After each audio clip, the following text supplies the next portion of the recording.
It's our Masters podcast on krforadio.com, and pleased to be joined on a Sunday at the Masters here in 2018 with Phil Iacovino. This is Jason Iacovino. What, about 5-6 years we've done this, Phil? We missed last year, but we did miss last year. Good to be back. Yeah, I think this is probably the fourth or fifth one. 2013, I think, was the first one. So if you're new to the podcast, we're going to do about 5 or 6 segments here as we actually watch early round early holes coverage of the final round of the Masters, and we'll talk mostly golf during the podcast, although we will branch out to other sports as well, and it's a busy time of year for sports. The Twins season is, although they're postponed today, they're well underway, and a chance for the Wild and Wolves to make the playoffs in the same season for the first time in a long time, at least since '04. That's the last time the Wolves made the playoffs. I'm not even sure if the Wild did that year or not. The Wild have done their part this year. They're in. Right. We know they're in, and the Wolves have 2 games to go and a big one against Denver to close out the season. So we'll branch out, talk about other sports, but mostly golf intensive. And Phil, as we were talking earlier today, and we enjoyed a long day of it today, already played close to 36 holes of simulated golf down at Bunky's in Blooming Prairie. I'll give them a plug. Aaron Ressler has got a tremendous simulator there for golf fans who are frustrated with the snow that's still on the ground here in April. That was fun. And on the way down, I made the comment that to me, no matter what happens today, the story of this Masters, at least in the short term, is going to be Tiger and Phil really not playing well in a scenario where we expected to be watching them late this afternoon. I think you're right as far as that'll be the national take on this year's Masters. Largely one of the most hyped Masters of our lifetime, at least. Some people said maybe the most hyped Masters ever. But the truth is, Phil's 47, Tiger's 42, just getting back into competitive golf. Now, Phil did win earlier this year. But the truth is the best players in the world are at the top.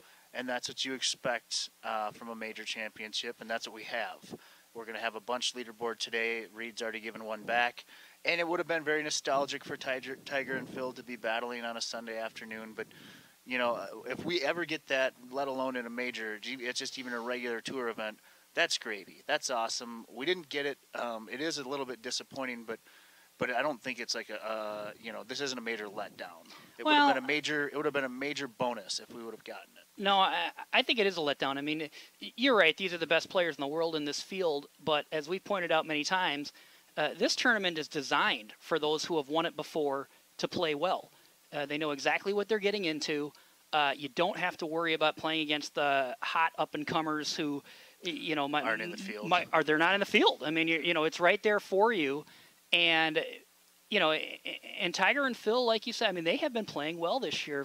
Tiger's been in contention a number of weeks, and Phil's won already and has been in contention other times as well. And for them to go out and, both of them darn near missed the cut. I mean, they barely made the cut. And, so when you look at their scores and their, in the same category as the Sandy Lyles and, these other guys that really had no chance of competing, to me it's disappointment. But you're not going to find a bigger Tiger supporter than myself. I really want him to play well. There's a lot of the people that like him more than you do. Obviously, but I will say this. He hasn't really competed to win this year. He's backdoored his way into contention a few times. At Tampa, I think, was his best shot. He plays halfway decent on Sunday, and he's right there. Unfortunately, he did make a late run on 17, but he just hasn't been the dominant Tiger. And he's been a competitive Tiger where he's close to a leaderboard, either on Saturday or backdoors his way into a contention on Sunday, a la Arnold Palmer or the what do they call that? Yeah, they call it the Arnold Palmer Invitational at Bay Hill. And then he contended a little bit in Tampa, and he backdoored his way into a top 20 at Torrey. And other than that, I think he missed the cut at Ribbon. Backdoor your way into? Because you're not in the mix at all.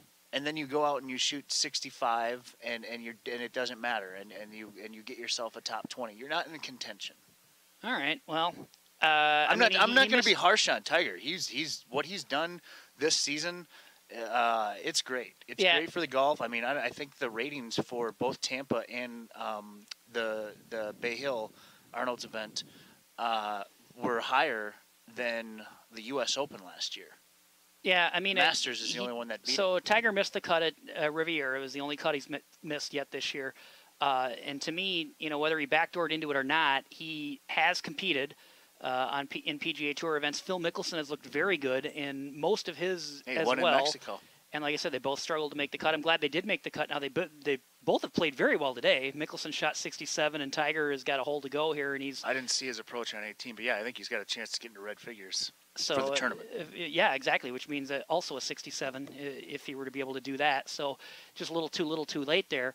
And it's not like, I don't golf think, is back. You're right, with those two being... Right, but the assumption was, and maybe it was an unfair assumption, that those two were going to be in the mix on Sunday afternoon, and I actually thought that they would be, but... so anyway, but I was shocked when Vegas came out with the odds at Tiger. I think somebody laid a heavy bet on Tiger, which really improved his odds. But he early on, a couple weeks ago, he had that great third round. At Bay Hill. Yep.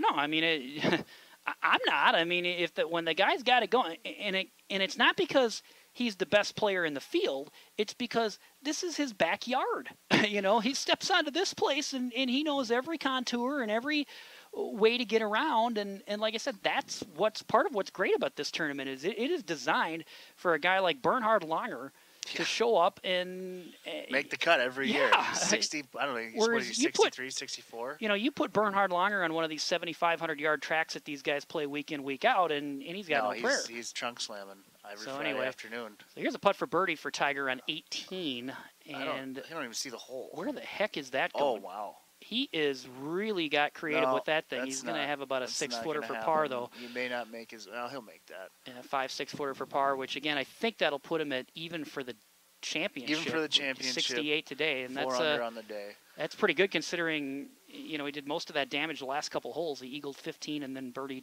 17.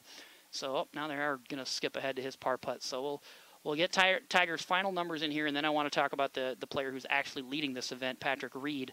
Who's already got a bogey today. Well, Tiger missed the par putt, so he's going to shoot 69 today. That basically sums up his comeback. Hey, there it is. You don't want to get too excited. Well, I'm just saying. That's right. I mean, that's a huge difference. One stroke, but hey, he came back and he finished even. Now it's he finished one over. Right. I mean, it's night and day, and he's not going to be happy. And we won't see him again, I'm guessing, until Memorial, maybe. Or the Players. Oh, yeah, he'll show up at the Players, and then we'll see him at Memorial, and then we'll see him at Shinnecock out on Long Island for the U.S. Open.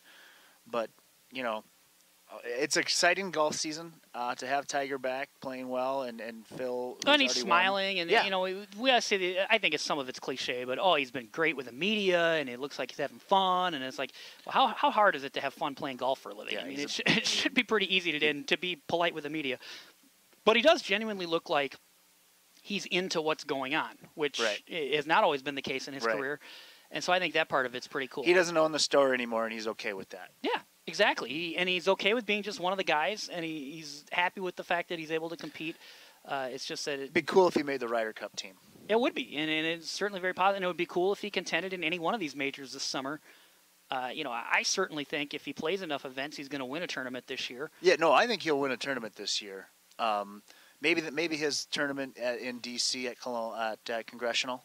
He usually plays well there. So John Rahm has birdied 2 and 3, and so he finds himself just 3 shots back. This is going to get it. It's the old saying here as we wrap up our first segment of our Masters podcast. The tournament doesn't begin until the second night on Sunday, and I think we're setting up for that too. I mean, possibly you're bringing some guys into play. A lot of talk overnight about this is going to be a match play shootout between Patrick Reed and Rory McIlroy. I don't think so. I think there's going to be 5 or 6 guys who's going to find themselves with a chance to win this thing in the second night as we watch Patrick Reed on the third hole there hit a shot. What's your thought, just real quick? I don't know if you watched any of the sound bites yesterday between Rory and Patrick Reed. Rory trying to lay down the heat to I don't have any pressure on me. I'm not down by 3. I've already won majors. I'm free rolling here. It's a bunch of baloney. And then, he's got plenty of pressure. I mean, and then you've got Reed coming back. I don't know. I'm leading the tournament. Yeah, Rory's going for the Grand Slam. Trust me, career Grand Slam here. Both of their hearts are pounding quite a bit more than they were yesterday. There's no doubt about that. We need to take a break. That's the end of our first segment. Stick around. It's the Masters Podcast on KRFORadio.com.